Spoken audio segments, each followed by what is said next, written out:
On the wide plains of Shinar, after the great migrations, humanity spoke as one. One language, one people, one vision. They gathered together and said, "Come, let us build a city and a tower whose top reaches the heavens. Let us make a name for ourselves, lest we be scattered across the earth." It was not merely ambition that stirred them, but fear. Fear of wandering, fear of being forgotten, fear of insignificance in a vast and unpredictable world. The work began at dawn. Fathers and mothers, farmers and craftsmen carried clay and timber across the plain. Kilns blazed with heat, and bricks were bound together with bitumen, the sweat of the people mixing with the sticky mortar. The tower began to rise, an enormous column of human ingenuity, reaching higher each day. Children watched with wide eyes as scaffolds stretched toward the clouds, their parents' hands leaving marks on every brick. The hum of labor and song filled the air, weaving a rhythm of unity. At first, the project inspired wonder. Travelers who approached the city spoke in awe of its height. Neighbors whispered tales of its reach. The people saw it as protection from wandering life, a single roof under which all could find security. One city, one language, one people. This, they believed, would ensure survival. But ambition, once kindled, does not remain simple. Pride began to creep into hearts, turning unity into rivalry. Leaders, once guides, now spoke of glory, of leaving names that would endure forever. The tower became more than a refuge. It became a monument to defiance, a human attempt to challenge the limits of mortality and the divine order. As the tower grew, so did human arrogance. The people no longer simply built, they proclaimed their intentions aloud. "Let us reach the heavens and make ourselves equal to the gods," said some. Others whispered warnings, but their voices were drowned by the roar of collective determination. The scaffolds creaked with weight, the kilns glowed day and night, and the tower rose, seemingly unstoppable. From the heavenly realm, the divine council looked upon the plains of Shinar with growing concern. "Behold," they observed, "the people are one and they have all one language. Nothing they propose to do will be restrained from them."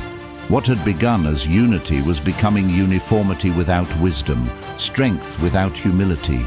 The divine watcher, who had once walked with humanity and gentleness, observed the work with sorrowful eyes. Each brick laid in defiance, each scaffold raised in pride, marked humanity's drift from their Creator's design. The tower was not merely reaching toward heaven, it was an attempt to storm it, to claim equality with the divine through human achievement alone. In the councils of eternity, a decision was made. Come, let us go down and confuse their language, that they may not understand one another's speech. It was not wrath, but mercy, to scatter them before their pride consumed them entirely, to preserve the diversity that makes creation beautiful. One morning, without warning, the divine hand moved. Words faltered mid-sentence. Simple instructions, "lift the beam," became incomprehensible babble. Commands were lost as language. Once humanity's greatest tool became their greatest barrier.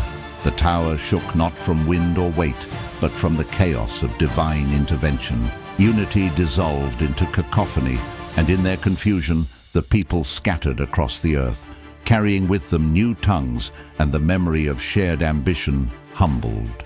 The scattering was both sudden and total. Some fled to distant plains, others climbed hills to seek new lands. Trade routes diverged, families separated, and what had been one people became many.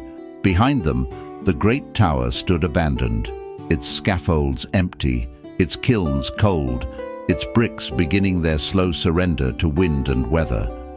The unfinished tower became a monument to abandonment itself. Tools lay scattered where they had fallen. Half-built walls crumbled without their builder's care. Weeds pushed through cracks in the foundation, and birds nested in the hollow spaces where human voices once echoed with purpose. The tower that had reached toward heaven now stood as a hollow shell, its shadow stretching across an empty plain, a testament to the fragility of human ambition. Years passed and the tower aged in solitude.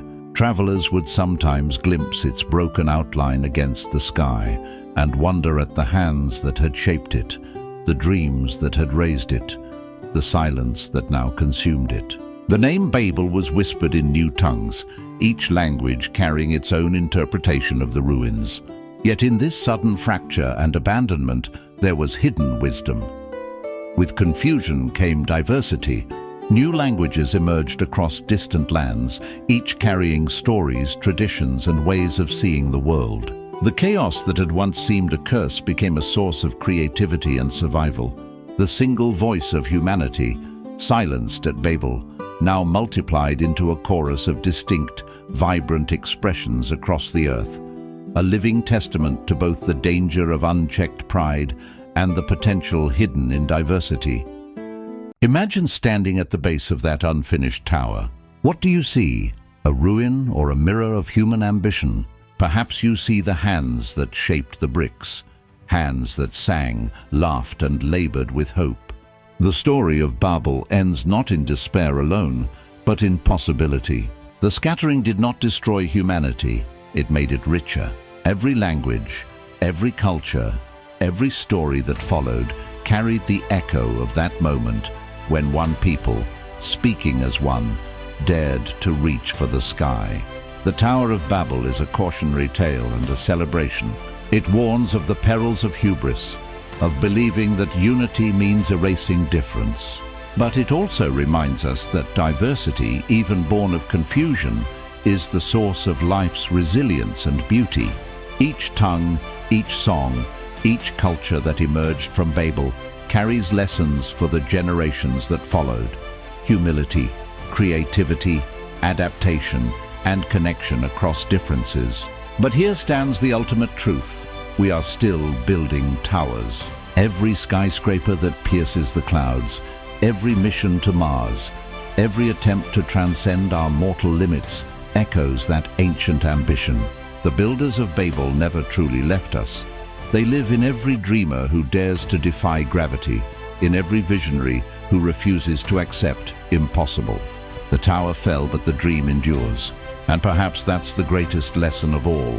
To reach for heaven is human nature itself. The question is not whether we should build, but whether we build with wisdom or with pride.